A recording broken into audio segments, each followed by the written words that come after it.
Have you ever shown up where you weren't wanted? A family gathering? A celebration?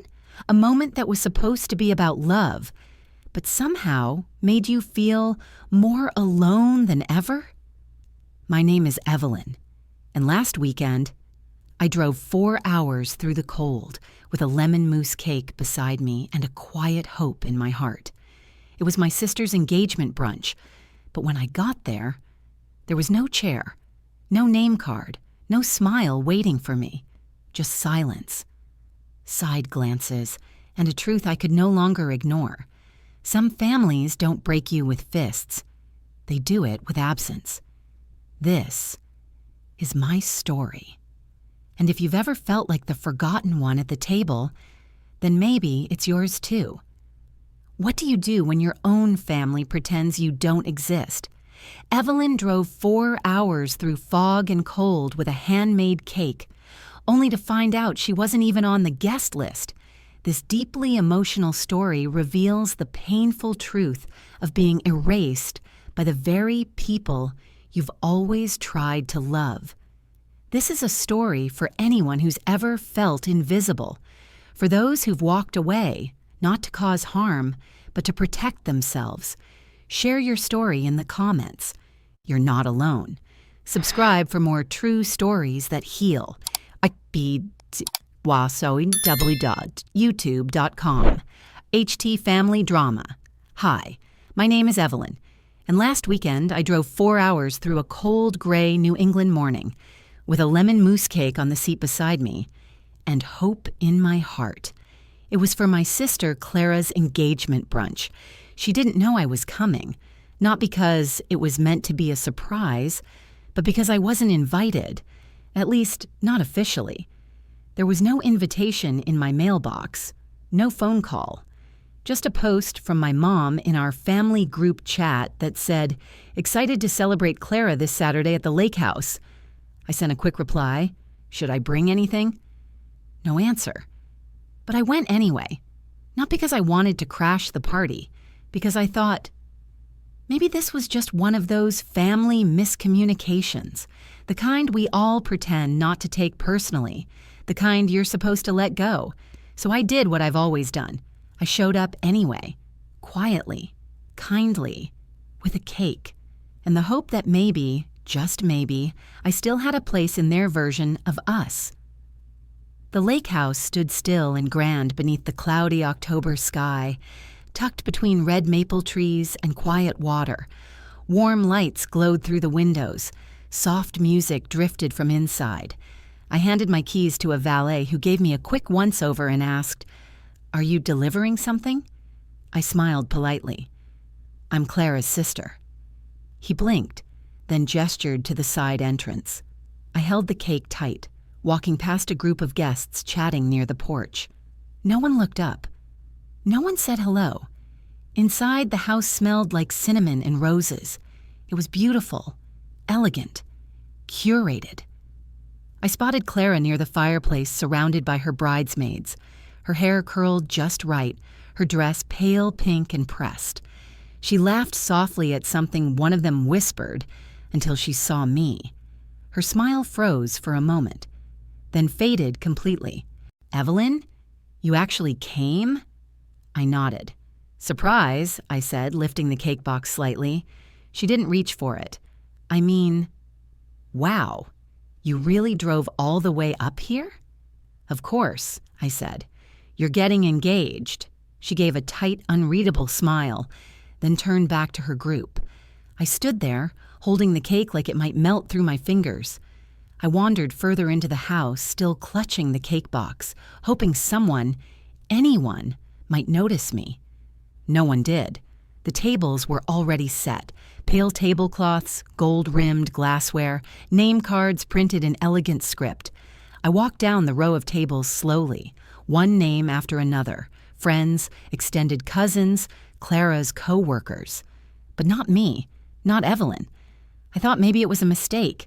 Maybe they used my middle name or a nickname. I circled back.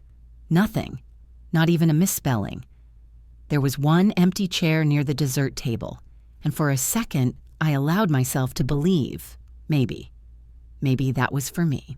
But just as I approached, a server stepped in front of me with a polite smile. "Sorry, ma'am. That seat's for the DJ's assistant." I nodded and stepped back. No one noticed. No one asked why I was standing. I placed the cake carefully on the buffet table and stepped to the side. It sat untouched, like I never brought it at all. Somewhere near the hallway, I heard a cluster of voices laughing. I didn't want to eavesdrop, but I didn't have to try.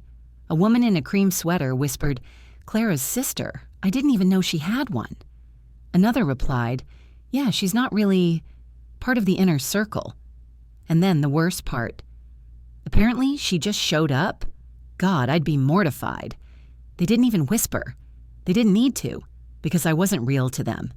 I was optional. I found a quiet corner, pretending to text, pretending not to care. That's when my phone buzzed. A notification from a group chat I wasn't supposed to be part of, bridal weekend planning. I hadn't been added, not intentionally, but someone must have made a mistake. And there it was, clear as crystal, sent by Clara that morning. She doesn't fit the vibe. We'll just say we ran out of space. I slipped outside into the cold, my breath fogging in the air. But the wind on my skin felt better than the words I'd just read. It was quiet out there, until I heard laughter coming from the kitchen.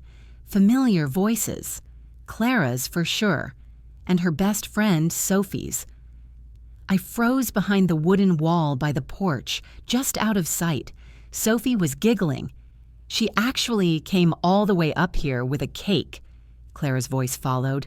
4 hours in a rental car. For lemon mousse. What did she expect? A parade? They laughed, loud, cruel, thoughtless. Then Sophie added, "I kind of wish she'd gotten stuck in traffic or, I don't know, hit some ice or something. Would have made today so much quieter." Clara didn't protest. She didn't scold.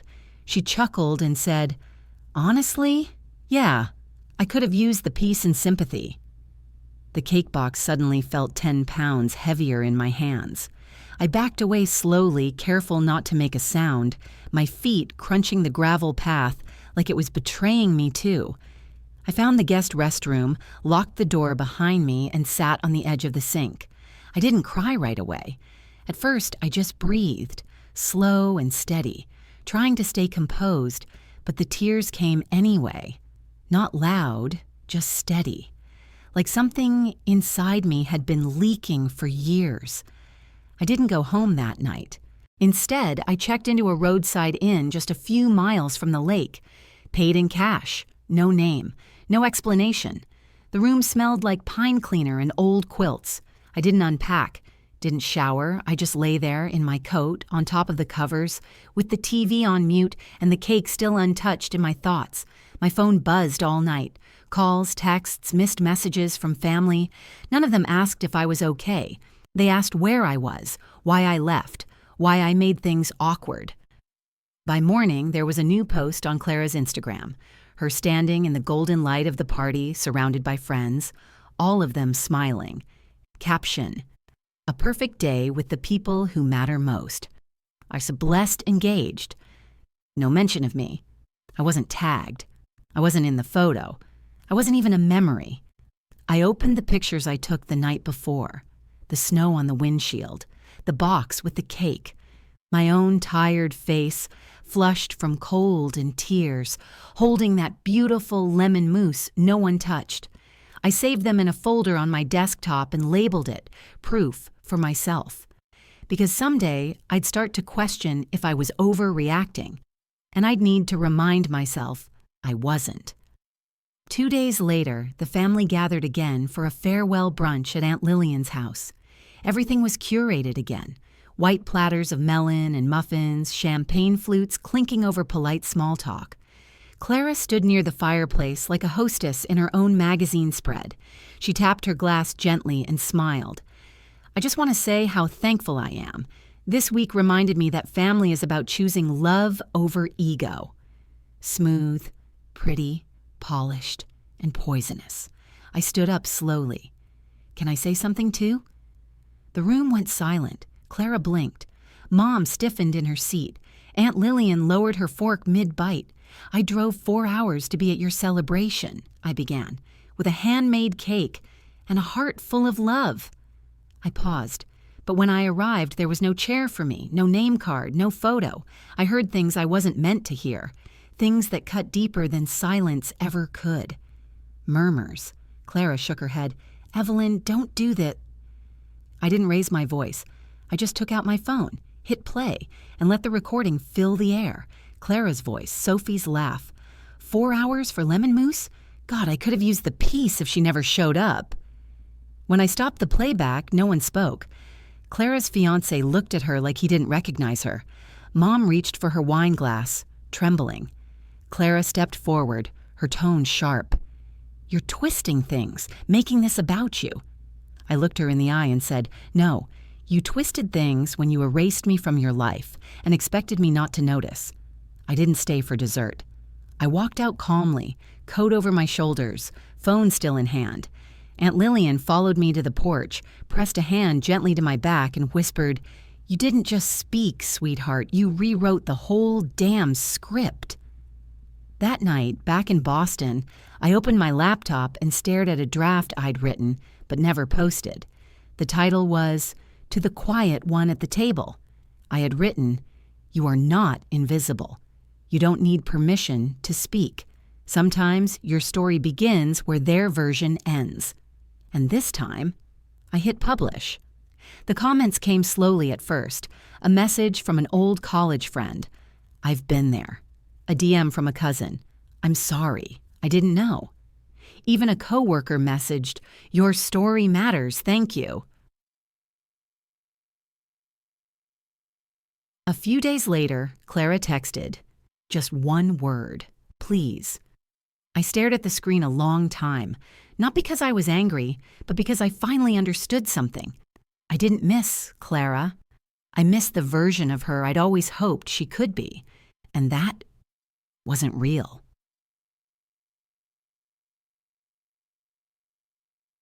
The next morning, I walked 2 blocks to the little bakery near my apartment. I ordered a cake. Nothing fancy, just white frosting, a touch of gold dust. No names, no ribbon. Back home, I lit a candle, cut a single slice, sat by the window and ate it slowly. No toast, no audience, just peace. The snow had long since melted, but outside the puddles along the curb shimmered with morning light. Not every ending needs to be loud. Some just need to be honest. And this one finally belonged to me. Sometimes the deepest cuts don't come from strangers. They come from silence, from side glances, from empty chairs at family tables. But Evelyn's story reminds us that walking away doesn't mean giving up. It means choosing peace over pain and choosing yourself, even if no one else does. If you've ever felt invisible or like you were too much just for existing, know this. Your voice matters, your story matters, and you don't need anyone's permission to be seen. If this story touched something in you, we'd love to hear your experience. Share it in the comments. And if you believe in stories that heal, stories that speak for the quiet ones, subscribe, like, and turn on notifications, because your voice belongs here.